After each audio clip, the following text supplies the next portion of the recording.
그런데도 개인들은 계속 사네요. 네. 안 사는 게 좋겠죠.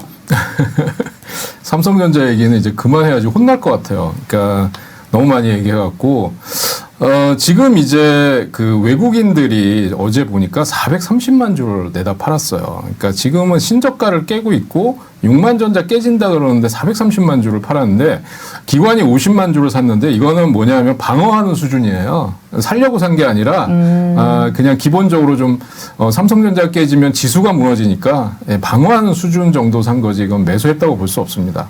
예, 그런데 거래량은 2,600만 주 정도 되고 있고 그래서 지난번에 말씀드렸지만 지금 제가 이제 주목하는 거는 그동안 국내 증권사들이 삼성전자 목표치 전부 올렸고 그랬는데 의미 있는 리포트가 하나 나왔어요. 그러니까 목표가 IT 수요 둔화에 따라서 실적 추정을 하향한다. 목표가를 낮춰야 되겠다. 이런 전망이 나왔어요. 저는 네. 이제 슬슬 사야 될 때가 가까워오고 있구나라는 생각을 하고 있어요. 그러니까 왜 그러냐면 항상 시장의 다수 의견이 이렇게 만약에 갑자기 급변할 때 있잖아요. 네, 그럴 때가 그런 살 때다, 팔 때다. 오히려 좀 근접해 있는 때다라는 생각이고 저는 지금 중요한 변수가 뭐냐면 이재용 부회장이 유럽 순방할 때 대형 M&A를 하나 터뜨려야 된다. 거기서 그야말로 뭐 ARM이라든지 아니면 무슨 ASML과의 대규모 공급 계약을 체결한다든지 ASML을 아마 M&A 할 수는 없을 거예요. 네. 네덜란드 대표적인 회사이기 때문에 아마 팔지도 않을 거고요. 네. 그래서 그런 얘기들이 나온다 그러면 지금 반전의 계기가 마련될 수 있다. 그 다음에 지금 그렇다고 해서 사면론이라든지 이런 거는 정치적으로 해결해야 되는 부분이기 때문에 시간이 많이 걸릴 거 아니겠어요? 네. 예, 그러니까 우선 그런 거부터 시작을 해서 지금 목표가 하향하고 실적 전망이 안 좋아진다. 이건 뭐냐면 경기가 둔화된다는 걸 전망을 하는 거거든요. 네. 예, 그래서 그렇게까지 안 된다. 만약에 지금 미국 연준이 경기가 둔화되는데도 0.75% 인상을 고집한다 그러면 이거는 네. 아마 그 많은 투자자들이나 한테 아마 돌 맞을 거예요. 네. 그러니까 그렇게는 안 할 거고. 네. 그래서 저는 삼성전자가 지금 차트를 보면서 말씀드리면 정말 바닥이 어딘지는 저도 지금 말씀드리기가 어려워요.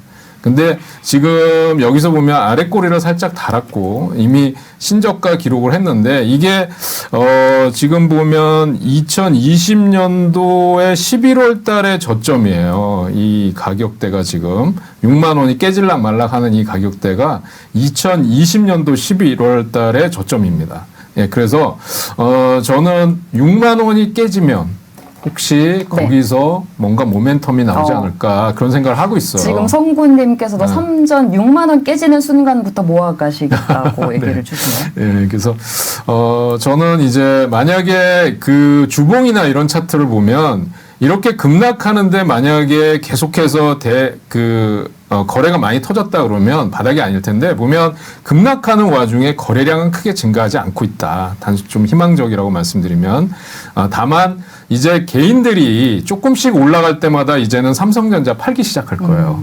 예, 그렇게 되면서 기관이나 외국인들이 바닥권에서 매수가 들어와야 된다. 그리고 이런 흐름이 적어도 한 달간 이상 지속이 돼야만 반등이 나올 텐데 그 시기가 7월달 금리 인상, 미국의 7월달 금리 인상을 보고 나서 해야 되지 않을까라는 거고 지금 많은 분들이 예상하기에는 제가 여기저기다 좀 물어봤어요. 네. 좀 답답하실 것도 같고 그래서 그랬더니 전부 제각각입니다. 5만 삼성전자에 원에서 네. 5만 5천 원이 바닥이다. 아니면 5만 5천 원에서 6만 원이 바닥이다. 그런데 대다수 의견은 5만 원은 깨지지 않는다는 의견이 대다수였고 근데 저는 이제 5만 5천 원에서 6만 원 사이가 아닐까. 저 개인적인 의견은 그런 생각이고요. 네. 근데 그거는 섣불리 예측하기는 어렵겠죠. 근데 한 가지 확실한 거는 지금 미리 사서 고생하실 필요는 없다. 네. 확실하게 터닝하는 걸 보고 사도 늦지 않지 않느냐. 그래서 지금 모아가시는 건 좋은데 당장은 아니다. 네. 좀 더 보고 하시라라는 말씀드립니다. 네. 여러 가지 썰이 있습니다. 지금 5만 전자, 4만 전자 얘기까지 나오고 있는데 삼전이 또 없으신 분들은 더 많이 하락하기를 바라는 분들도 분명히 계실 것 같아요. 하지만 지금 바닥에 대해서 여러 가지 의견이 있지만 5만 원 얘기도 있고 지금도 6만 원 깨지면은 영끌에서 사겠다 이런 분들도 많이 계시는데 그쯤 이제 더 많이 빠졌을 때 뭔가 또 한 방이 터지지 않을까?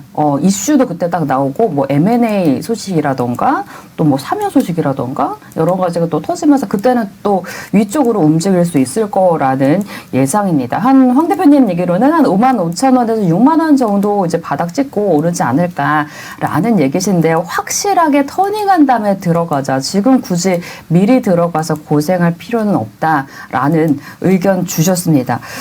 더 사게 더 내려달라고 또 이런 분들도 계시네요. 네. 이미 많이 하락했잖아요. 네. 그러면 이 관점에서 이 정도는 많이 하락했다. 네. 그럼 이제 좀 사도 되지 않냐? 네. 이 관점이 유효할지 네. 아니면 지금은 모르겠다. 더 하락할 수 있으니까 좀 더 대비해야 된다. 어떤 네. 관점인가요? 자, 이 주가라는 지표를 물론 뭐 여러 가지 재무 지표 가지고 분석하는 경우도 있죠. 뭐 퍼라든가 뭐 많이 있지만 근데 이 주가를 보통 그런 식으로 진단하시는 분들의 경우는 저는 솔직히 기술적 분석이라고 생각합니다. 그러니까 근래 역사상 전고점과 비교했을 때 이건 굉장히 낮아. 2021년 언제 코스피가 얼마였는데 지금 22년 지금 이만큼이다. 그러면 이거는 사실 그동안의 저점보다도 더 낮다. 뭐 이런 식으로 판단을 하세요. 예. 물론 그게 전혀 의미 없다고 생각은 하지 않습니다. 왜냐하면 여러분들이 그런 것에 얽매이거든요.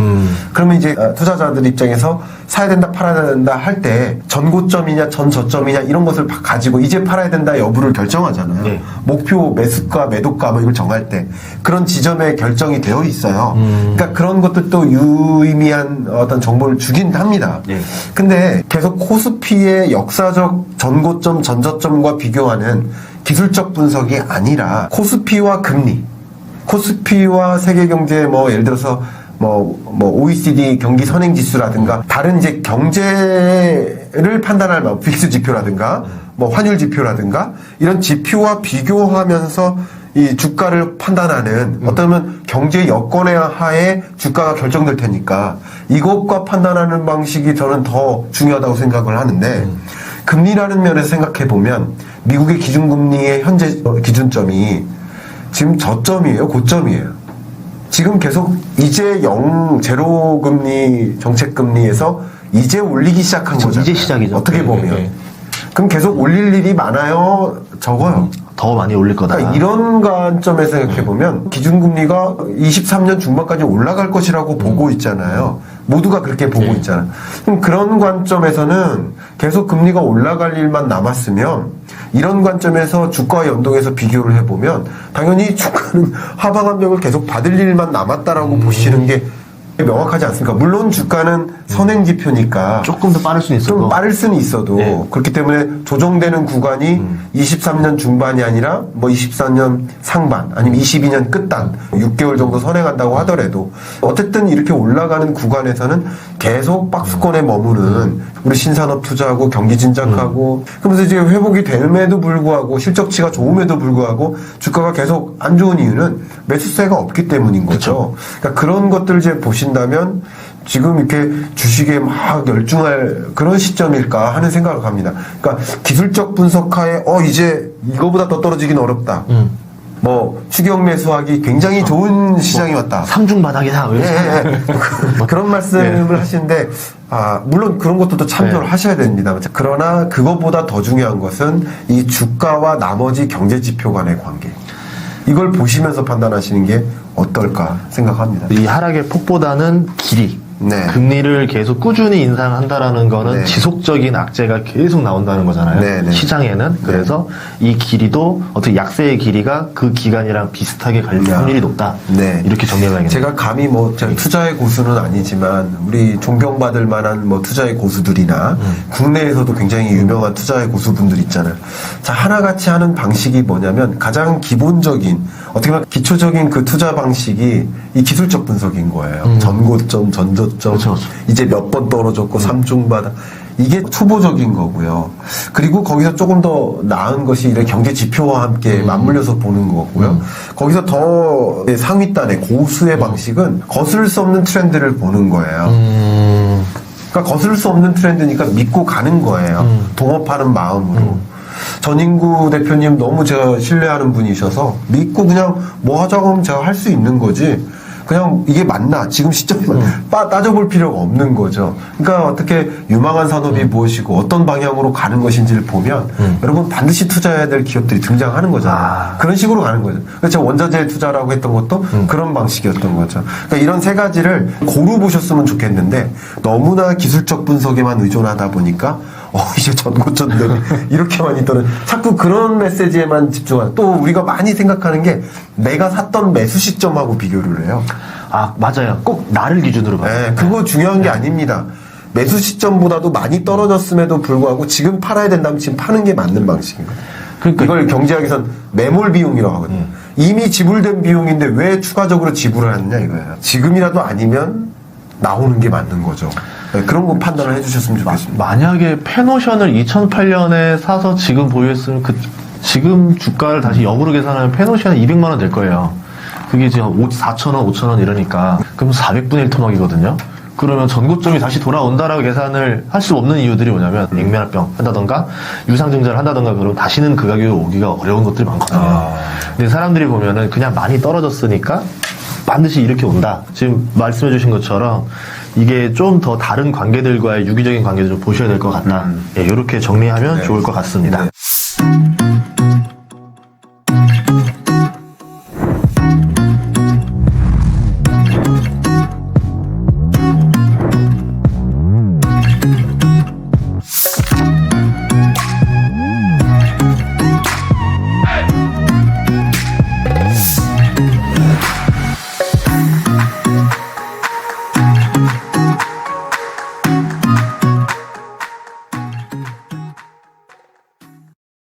이 칫솔을 움직인다기보단 진동을 준다는 개념으로 생각을 하시는 게 좋아요. 이런 식으로 진동 주고 조금 옮겨서 진동 주고 옮겨서 진동 주고.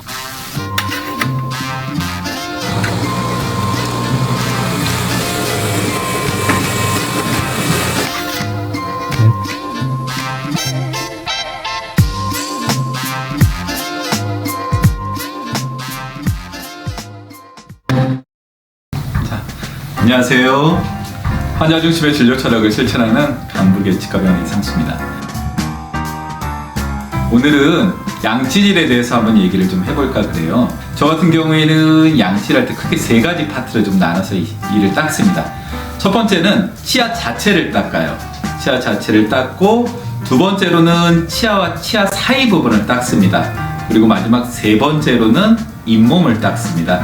이렇게 세 단계로 나눠서 닦는데 그 부분에 대해서 오늘 조금 말씀을 한번 좀 드릴게요. 기본적으로 칫솔질을 할 때 저는 치아 먼저 이런 식으로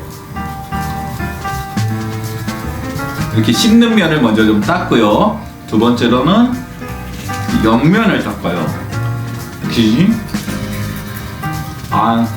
안쪽까지 이렇게 옆면을 닦는데 제가 이렇게 닦으면 많은 분들이 막 얘기할 때 내가 치과 갔을 때 배웠던 건 이렇게 돌려가면서 닦으라고 이를 배웠어요 라고 얘기들을 많이 하세요. 이렇게 돌려가면서 이를 닦는 거를 회전법이라고 이야기를 하는데요.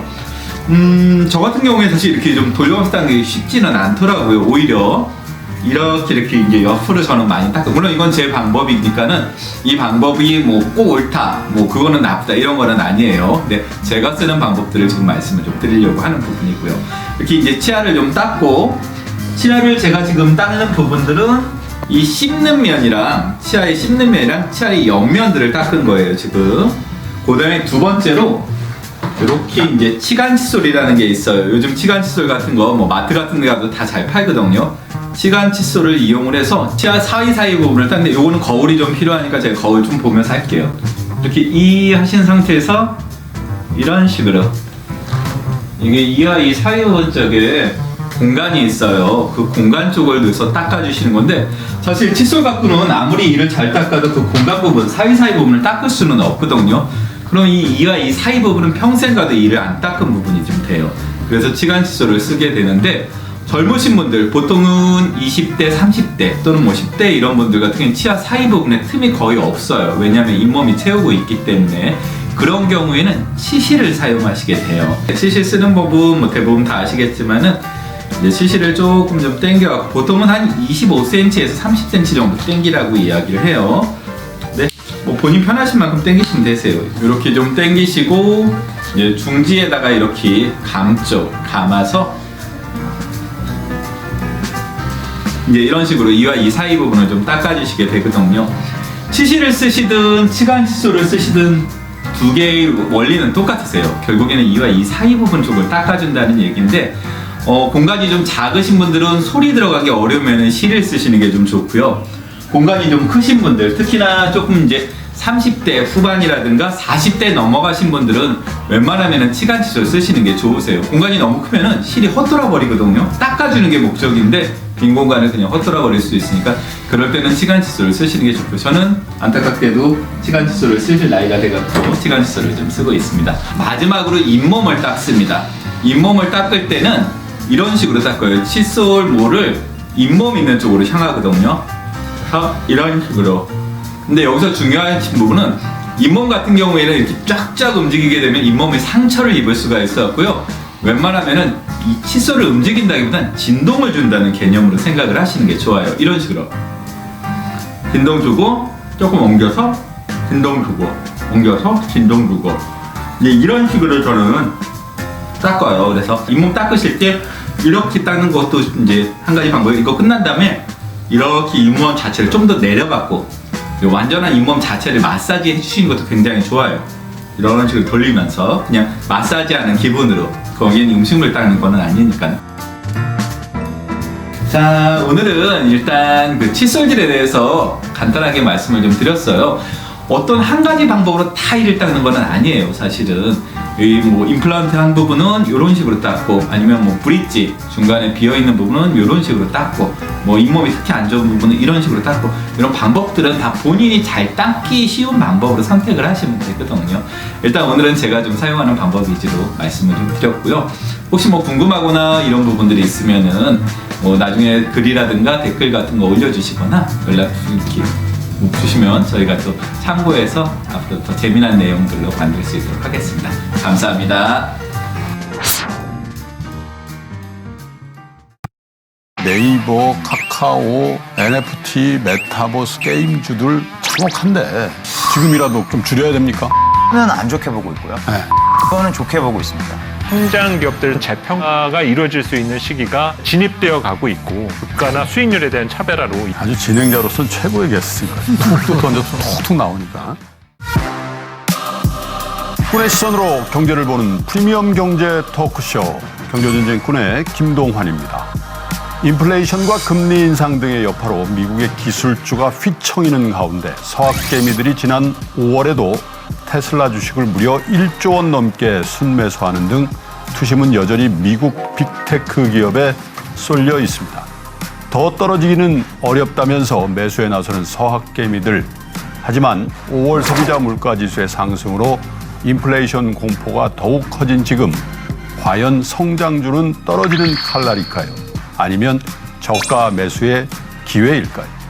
바야흐로 성장주의 순환 시대, 금리 인상 국면에서의 성장주 대응 전략과 위기에도 높은 성장성이 기대되는 업종은 또 무엇인지 경제 전문 꾼들과 함께 자세한 이야기 나눠보도록 하겠습니다.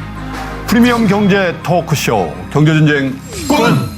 클리브랜드가 1등인 이유 쉽게 설명해드리죠.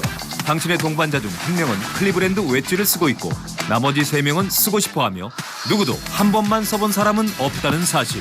경험해보세요. 19개의 그루브가 만든 1등 웨지의 차이를. 자, 한동안 이 상승 가도를 거침없이 달렸던 성장주가 금리 인상기에 접어들자 그야말로 추락을 거듭하고 있죠. 미국의 나스닥 지수가 올해 고점 대비 25% 이상 떨어지는 등 S&P 지수 또 다우 지수에 비해서도 거의 2배 가까운 낙폭을 보이고 있습니다. 호 의원님, 빅테크가 조정을 받더라도 어쨌든 혁신 기업이 거기에 다 몰려 있고 또 미래 성장 산업은 계속될 것이라는 전망도 많았는데 지금으로 봐서는 굉장히 빗나간 전망이었던 것 같아요. 어떻게 보고 계십니까? 나스닥 지수 같은 경우에는 코로나19 이후에 굉장히 좀 주가가 좀 많이 올랐는데 빅테크 기업들 중에서도 소위 이제 팡유의 5개 기업에다가 네.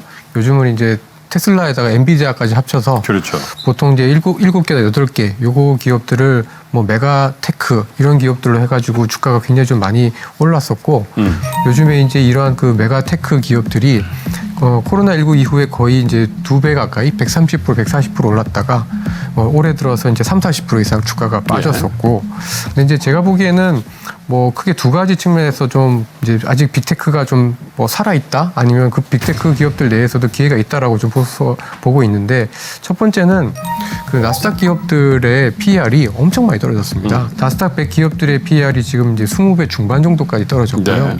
페이스북 같은 기업들 같은 경우는 13배, 14배까지 떨어졌고요. 네. 뭐 애플도 지금 22배 정도까지 떨어져서 네. 뭐 애플 기업이 만약에 망하지 않는다라고 하면 PER 20배 과연 비싼가? 라는 이런 질문을 할 수 있을 것 같고 이제 두 번째는 이렇게 물가가 높아지게 되면 아무래도 이제 비용 부분에 있어서 부담이 좀 커지잖아요. 그렇죠. 그런데 이런 빅테크 기업들이 결국은 현금을 워낙 많이 들고 있고 결국 앞으로도 투자를 하게 됐을 때 그 기업들이 이제 주도할 가능성이 있기 때문에 네. 사실 성장주에서 뭐 가치 내지는 어떤 패러다임이 분명히 좀 바뀌고 있는 건 맞지만 그래도 빅테크 기업들 내에서 또 다른 어떤 기회들이 있다라고 좀 보는 게 균형 잡힌 시각을 가지는데 좀 도움이 되지 않을까라고 생각하고 있습니다. 물론 반대쪽에 위치한 에너지 기업, 예를 들면 엑슨모빌 같은 것들이 이제 최고치를 경신하는 모습들도 나오고 어쨌든 빅테크의 대체로서의 어떤 전통 산업 또 경기 관련 순환주 이런 것들이 각광을 받는 부분도 있습니다만 전반적으로 지금은 유동성이 말라가는 국면에서 굉장히 큰 변동성이 나오는데 김영일 센터님 시황관을 굉장히 보수적인 시황관으로 전환을 하셨단 말이에요. 그죠? 꽤 되셨죠? 네네. 어떻게 보고 계십니까? 현재.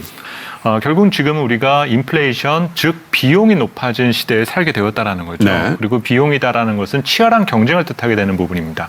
그러면 미국의 기술주들은 뭐 여러 가지 성장성이라든지